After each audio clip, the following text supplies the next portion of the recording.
Hey, what's going on, beautiful people? It's your boy Elso and your girl Rocqi from the It's So Real podcast, and we are here doing a reaction video today. So today we're going to be reacting to something that I saw or really listened to earlier this morning, but I didn't get a chance to finish up. It was a Breakfast Club interview. I often listen to the Breakfast Club when they do good interviews about mental health and stuff like that. So it's Mel Robbins breaking down this habit that she calls the high five habit, and I thought it was really interesting, her backstory and all these other good stuff. And I know that my love here is doing the happiness coaching. Manifest Realities Happiness Coaching. Check it out, check it out. So I figured this was a good tool that she was using and the way that she was breaking stuff down that I know that you would relate to. So I figured we could watch it, react to it, break it down, and then maybe you can give some of your tips and advice, that some of the stuff that you've implemented into your program, to the people so they can maybe get like a taste of what you've been doing, just because I know naturally you're going to connect to some of the stuff she was talking about based off of what I heard. Okay. So yeah, we're going to just do that and get right into it. All right, beautiful people, let's get straight to the reaction video. Make sure you like, share, and subscribe. Please do, please do. Oh, also remember you have the camera on the right. Mm-hmm. Okay. All right, let's do it. Habits when you stack it with an old habit.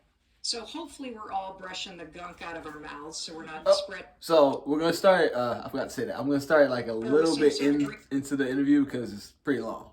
So we won't watch the whole thing. In there. If you can get them to eat that stuff, you are winning. That's all I can say. Things can be healthy and taste good, though. Yes, absolutely. Yeah. Absolutely. We work on now, that. I have picky kids, so I can't give advice about that. Let's talk about the high five habit. Yes. You know, take control of your life with one simple yes. habit. What is that habit? Okay, so first I got to tell you. Okay.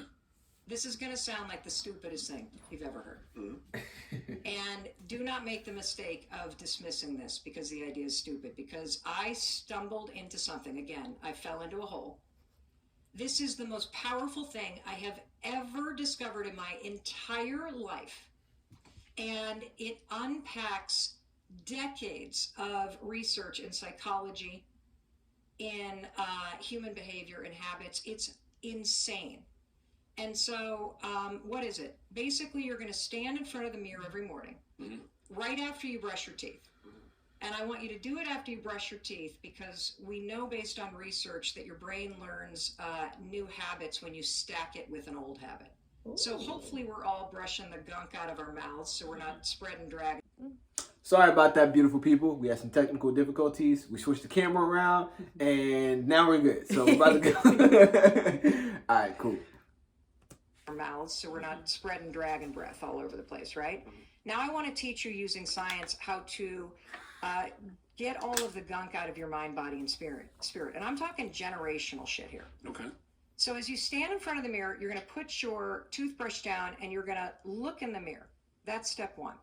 Now, this is the hardest part for most people. And I actually read the interview that you said when you announced the Mental Wealth Alliance. Mm-hmm. There was an article that was written about you in Forbes. Mm-hmm. And there was a quote there that I loved because this is what the high five habit is all about. You were talking about the fact, about how the Black community had been impacted by the pandemic. And you said, I've never had more people call me, FaceTime me or text me saying, yo, bro, I'm ready to talk to somebody.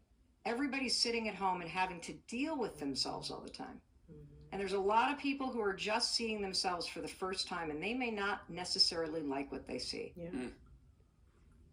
The fact of the matter is, 50% or more of men and women can't even look at themselves in the mirror. That's right. Because they do not like the person that they see. Mm. And the reason why they don't like themselves is so sad. They either, like every morning in the mirror, when you simply stand there and you look at yourself in the mirror, you're not alone and that's not your reflection. I believe you're in that bathroom with another human being. Your spirit. And that human being needs you. Yeah. They are trying their best. They have been trying so hard. They are so sick and tired of being picked apart. They're tired of your negativity. They are tired of your self-doubt. They're tired of being beaten down by you. Mm-hmm. And the reason why most people cannot even look at themselves in the mirror is because if you're a human being, you have a past that is filled with all kinds of crap. Mm-hmm. There's not a human being that hasn't experienced some level of trauma, I know in Grand Rapids, Michigan, I'm from Muskegon, Michigan. They just, the officials there just actually said that racism is the leading mental health crisis. Thankfully, people are starting to talk about this. And so you've either experienced trauma or abuse or neglect or abandonment, and you drag that into the bathroom every morning. And it stands between you and the human being in the mirror. And there's so many people that think that they are not worthy or that they are damaged or not lovable because of what they've survived. That's right. That's right. So this reminds me of my strengthening self-love skill set on Manifest Realities Happiness Coaching. So one of the strategies that I talk about is creating new long-term behaviors. Okay, and I got it from a YouTube video, which I include in the resources. But the concept is basically, you have a past history that's providing evidence, confirming your negative core beliefs about yourself, confirming your negative self-talk. So the strategy is you got to create a new history. So use this time in this present moment, and present not meaning the next 5 minutes or the next 5 months. Present could be the next 5 years, right? But use this present time to create a new history, to give yourself new evidence. So that way, when your future self is now looking back on your past, it has different evidence. Right. Does that make sense? Yeah. And I thought it was a beautiful strategy, because it's like, like if all of my experiences confirm the negative shit, well then I need some new shit. Hell yeah. Hell yeah. I mean, I get that. It's kind of like confirmation bias. Like whoever reinforces, if you've been through all those negative experiences, like you were saying, it's gonna compound, and you're gonna think like, okay, well, this is just all that I have. And then you're almost searching for negative experiences, either out of a way to protect yourself, to soften the blow. See, I knew it. Right. See, this is why I don't give my hopes up. You know what I mean? This is why I don't believe in stuff. You know, so you don't put out that expectations, because it's a buffer so you don't get hurt. So that's why a lot of people are very nihilistic and they're very negative sometimes, because if they don't have any expectations about the world that's hurt them so much, then it won't hurt as much. Versus somebody who thinks the world is going to be great, and it's going to be all sunshine and rainbows. As soon as they get smacked down, it's going to really hurt because it doesn't match their expectations. So, unfortunately, then you get kind of trapped in that, you know. So I think it really is important to break out of those cycles and replace them. Create a new narrative. Yeah. And I like what she said about putting a new habit with an old habit. Yeah. I didn't know. Yeah, I didn't know about that. That's a really good idea. I'm fully in support of looking at yourself in the mirror, because I think a lot of people don't. A lot of people don't do that. And for me, it's like another strategy that I talk about. I think it's in strengthening self-talk, within the strengthening self-love skill set, and it's talking about. Oh, I'm about to lose it. it's talking about. Like, in my memory, I'm like, where was I going with this? I didn't know what you were saying. Where was I going? So strengthening self-talk. Oh, it's like treating yourself like another person. Because if you ask yourself, would I treat someone I love the way I treat myself? Usually the answer is no. Like, I talk to myself horribly. I think about myself horribly. I treat myself horribly. I would not treat somebody else that way. So some of the strategies is creating that psychological distance from yourself. So that way it gives you the perspective of, I'm talking to someone else. So I think she actually does this well, and maybe that's what she's doing when she talks about this habit. She's gonna go into it a little bit further. Yeah, she hadn't even got to it. She was talking about the setup. But I told you, like, I knew you would relate to a lot of stuff because it's somewhat connected. Yeah, for sure. But yeah, I think even the image of like high-fiving yourself, there's like almost an externalizing factor of you doing that, and then connecting that to your mind and your spirit. Like, okay, there is somebody else on the other side of, on the other side of my body, like on the outside, on the inside of my external experiences. But I think a lot of us don't realize that, and we just take it in as like we are our experiences. we are like all just like this, and we don't realize there's like a spirit or a person connected in here. Like you said, would you talk to your inner self? Like if you could externalize this inner self into a little boy, a little girl, whatever else, like would you be? How would you talk? Like, yeah, how would you talk? Yeah, I know I wouldn't. That's why I always say, and maybe that's why I get along with people. It's like I treat people kind of like that. Like I want to see it the way you want to be treated. Yeah, the way I want to be treated. But I treat myself Angel well. standard. Yeah.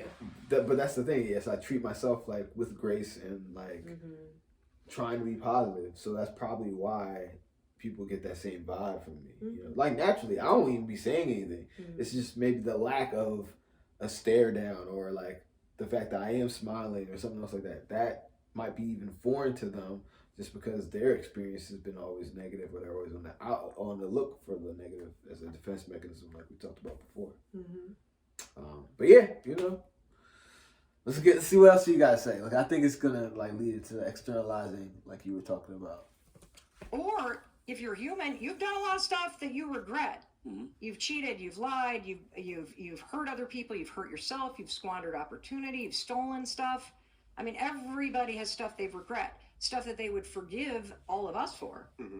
But you stand in judgment of the human being in the mirror. And so, number one, you may find it super challenging just to do the part where you look in the mirror.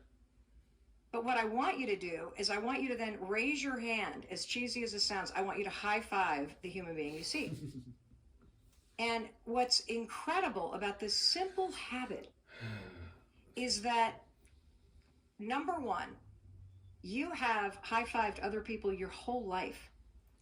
So, Charlamagne, when you high-five somebody, what does the gesture itself mean? Anxiety. I'm greeting them, want them to be seen, want them to feel seen, want them to know that I recognize them, I respect them. What are you thinking when you high-five me? I recognize them, I respect them. Yeah. I have a love for them. Yeah. So stupid. Yeah, and Maybe say Angela, congratulations on something Yeah. that they've accomplished, and you're acknowledging that. Yeah. Now here's this is where the high five habit gets bananas. Since you have been high fiving and receiving high fives from tons of people your whole life, your mind, body, and spirit is already programmed with the messaging of a high five. There is neural association with the physical trigger of doing this. So when you go to high five yourself, no matter how weird it feels or resistant you are to it, your brain turns all that judgment off and it picks up the neural association with a lifetime of high five and receiving high fives. Interesting. You have never once thought, envy, I hate you as you high five somebody. You've never once thought, you loser, I hope you lose, today's going to be... You've never, ever, ever done it. Unless you got to be one of the most fakest backstabbing people in the world to do something. I don't even think anybody can do it. I don't think do a high five with somebody. Yeah, because here's the thing. Like, you literally... Like, if you and I high five right now. Yeah. If we high five right now, right? If we high five right now. All right, I'll reach over. Here we go. Yes. I feel like I should receive something. Yes, you have One. Like, Yeah. You know what that is? Your brain doesn't know the difference between me high-fiving Envy or Angela or you, or me high-fiving myself. So that feeling that you just got, that's dopamine. Your brain gives you a drip of dopamine every morning when you high-five yourself. That celebratory, yeah, that's your nervous system programming. Your nervous system remembers celebratory gestures of waving hello, of hugging. And so what's incredible is you get the benefit of a lifetime of programming from the dopamine drip to the celebration in your nervous system. That's not all, you guys. There is so much freaking research about the high five. So they studied NBA teams, okay? There's this huge article in the Wall Street Journal in 2011 where they studied NBA teams, and researchers were able to predict who were going to be the best performing teams at the end of the season by looking at one habit during the preseason. And the habit they studied was how many times did the team give each other pats on the back or fist bumps or high fives during the preseason. What about pats on the butt? Oh, sure, that works too. Okay. Absolutely. And so what happens is when you give somebody a high five or a fist bump or a pat on the butt, these are more than just gestures. these build trust and partnership. Mm-hmm. And so the teams that do that the most in the preseason go on to have the winningest Oh my seasons. God. The teams that do it the least actually do the worst because you've got a bunch of players that are in it for themselves. So we should do it more as a We should community. do it more. Yes, and To yourself. you should do it. You should start by doing it to yourself. I'll tell you why, because we are all looking outside ourselves for the validation, love, respect, support that we need. And we need for ourselves, for our children, to teach ourselves to be able to stand in front of the mirror and give that same validation, support, self-worth, and love to ourselves. Because if you learn how to like, respect, forgive, support yourself, yeah, it sucks when somebody else doesn't like you, but it won't change the fact that you like yourself. I do that in the mirror. I don't high five, but I say, I look in the mirror and say, I forgive you. You are worthy. I have conversations with my inner child. Like I look at old pictures of me in 6th grade. Or times I know I experienced different traumas, and I talk to that little boy. Yeah, that is incredible. And I know that you are a huge advocate for therapy, and you've been in therapy. I'm so thankful. One of the things about Shout out talking to yourself. So yeah, we gotta say that. Shout out to Charlamagne the guy, because that's amazing. The advocacy that he's just had over the years on the Breakfast Club, Brilliant Idiots, and now the God's Honest Truth. Like, it's really helped, especially us in the Black community. Yeah, for sure. Kind of destigmatize that whole notion of mental health being, this crazy thing, literally. Yeah. I think And it's really normalizing it, making it accessible to everyday people, especially people within the culture. Hip hop culture, baby, our culture, like our music, our films. And we've been through the most trauma. Shit, we need it. Yeah. For real. Yo, that ass. Like we just now, like, after centuries of trauma, like, oh, we need healing. We need.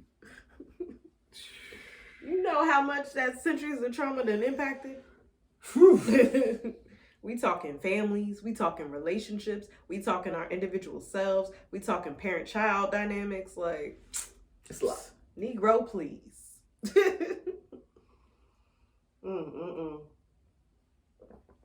But I like this concept. Yeah. And this is interesting, we write about it in the book, is that for most people it doesn't work, and here's why. They don't believe it yet. And they don't believe any positive affirmation. So for example, when I recommend that you do that, that's what I talk about in strengthening self-love, because it's like one of the life work exercises that I do. Life work, not homework, because this is homework for your life. Okay. I like that. My actual teen therapy client came up with that because I was using homework, and she was like, "But this is like bigger than that." Then she came up with the term life work, and I was like, using it. That's good. Right? So shout out to her. Can't, name her or anything, but shout out to her. So one of the exercises is to, come up with daily affirmations. And like, of course, as someone trying to encourage someone to strengthen their own self-love, affirmations, of course, is going to be a part of that. But what I pinpoint is acknowledge why you need to hear it. Like, in this pop psychology, which I love, culture, there's the toxic positivity where people are trying to jump. And it's like, you're not there yet. You gotta baby step your way there. Like, if you're in total disbelief of loving yourself, like, you need to know why you need to hear these things. So if the affirmation is I love myself, but you don't believe that remotely a lick, repetition will help, but if you don't believe it, you need to understand, why do I love myself? Why should I love myself? Yeah. Like, explore that to be able to understand the affirmation and then be able to believe in it. Yeah. I think a lot of people, like you said, kind of work backwards. They don't do the work towards what needs to be done. They're just like, oh, the result will be after I say it. Yeah. And it's like, again, repetition is helpful for any habit. The more you say it, like children, if you say that all of a child's life, they're going to believe it, Yeah. But it's like, we, as adults, we got to deprogram some shit. Right. Because as children, we already, like that's where we're most programmed, where we're getting Exactly. like the foundations of where we even perceive things and how we And perceive then it's things. coming from our parents, so we believe it, you know? Yeah. Damn. Yup. Mm-hmm. All right. What's next? High five habit. I want you to just try it for 5 days. It will feel weird. I'm about to And try I'm the about to reason why it's too. gonna feel weird is I tried it this because morning. right now everybody has the opposite habit. But you know what it is? Like, every morning, and that's why I like my morning routine. So, for y'all who don't know, because you probably don't know, I don't think I've even talked about it on the podcast. No, I have. I don't know. Anyways, my morning routine is I go into the bathroom and I like work out my thoughts. Like I look at myself every morning and I act like like I'm talking to a different person, because I know I'm talking to like basically my inner spirit, the person who's like trying to work stuff out, who's thinking about lately money a lot. But yeah, we're talking, we're having this conversation, I'm working out my feelings. I know I mentioned one time during the height of the George Floyd murder, and all the stuff that was going on and preceded it, that I broke down and cried when I was listening to a song. And it was just something that I needed to do at the time. I was just like, man, I'm just exhausted. Like, so tired of this shit. You know, I just really need the space to feel that. And I felt really good afterwards. I felt great. Like, I needed that moment to myself. I didn't really need to be necessarily in community to do that. And it was just a moment where I saw myself and I was able to console and feel with me. You know, it was a great experience. But that came from being comfortable and putting in the reps, like you were talking about, where I was like talking to myself in a healthy way, working out my emotions. You build that comfortability. Yeah, it's like, and that's the same thing I want for our children. Yeah, for sure. Where it's like they you know can talk. I got it. You know what I mean? Like we could talk about. They gonna know feeling words. All that. We gonna have coping skills. Yeah. Mama got a plan. But yeah, definitely. And like, as I was trying to get off Facebook, you were trying to encourage me to adopt your plan. And I was telling you, I was like, that plan doesn't work for me. And it's more so just because I have when I wake up, I'm doing other things. Like that's when I clean and stuff like that. So I'm doing other things. But for me, what I use to be with myself and my thoughts is I journal. Now, I haven't journaled as much as of late, because I was identifying as an external processor. I definitely think I still am, but I got so much in the habit of journaling and understanding my thoughts and understanding my feelings that now I have a longer internal processing time before I have to externally process. Does that make sense? So I can think more in my, like you're an internal processor. That's how you're able to do all of that. But because I was journaling so much, especially during the polyamory journey. Check out those episodes. But yeah, I was journaling so much, trying to understand myself, that yeah, my length of internal processing time got longer. So now what usually ends up happening is I'll honestly video record. Check out Rocqi's reflections on my YouTube channel, Life is Rocqi. And that's where I'm externally processing. I can see myself. I talk to myself sometimes, you know, cool. But yeah, I'm internally processing more. So with the internal processing, I have a mirror closet. So my closet doors are mirrors. So I'll just sit on the floor on my bed, usually on the floor because it's closer, and be in stillness. Sometimes I'll have aromatherapy going with my incense or my candles or my essential oil diffuser. And maybe something fuzzy, like I have teddy bears. I also have like nice blankets. I really love soft things. And I'll just sit there in stillness and quiet and just think. Yeah, I like moments like that where you can just sit and think. It's great. Like, I know a lot of people struggle with being alone with their thoughts because, going back to the original point, maybe they had experiences that have corrupted the way they even think about themselves. For sure. So when they're alone with themselves, it's not like, when I'm alone with myself, I'm thinking about building things, I'm thinking about creating stuff, I'm probably thinking about music or something else like that. I I might literally have a song in my heart, and you know how people say that, I have a song in my heart. I might have that like literally going on in my head, multiple songs. So there's no wonder why I'm in like a genuine good mood most of the time, because I within myself am good. So everything else after that, I'm looking to just be the cherry on top of my day, like more improvements. And I also know how to self-soothe on top of that. Whereas somebody else, I don't know if they've had that experience of positive thoughts just being there and accessible to them when they're in a place of being in solitude. Yeah. So when 2020 hit, COVID shit, it's like, boom. Everybody's left alone with their thoughts, especially if you were living alone. Word. Yeah, for sure. And I think you're definitely right about their experiences leading to how they think. The messages we receive early on definitely shapes how we think about ourselves. But I think more people need to acknowledge their power of choice. Like, you have a choice over the story you tell yourself. Like, you could rewrite that to have a different perspective, you know? And I don't think many people realize that. You've helped me realize it when I was doing it. You know? And that leads me into my developing a growth mindset skill set on Manifest Realities Happiness Coaching.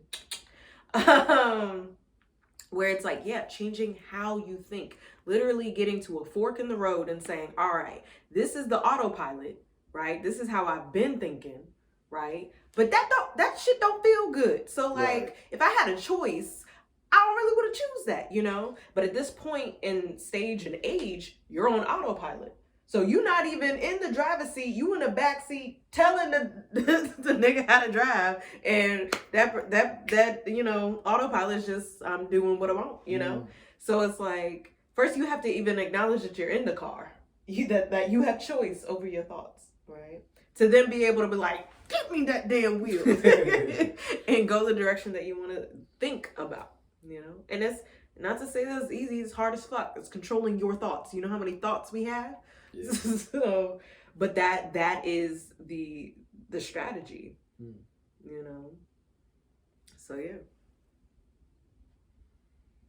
I think you gotta put the reps in order to do it. Like how you were saying. Anything, yeah. I think it's unique. And that's why I think a lot of people who try meditation, sometimes they don't work. It doesn't work for them because, well, first of all, the goal might be totally different. Their goal might be different than what meditation is used for and might be helpful for. So they have like false expectations going into it. Like they think, oh, this is gonna make me more productive or blah, blah, blah. Those may be side effects, but they're a result of other things happening. They're like a domino effect. They're not like the primary thing. Like meditation doesn't equal success. Like there are a lot of people who meditate and then that's all they do.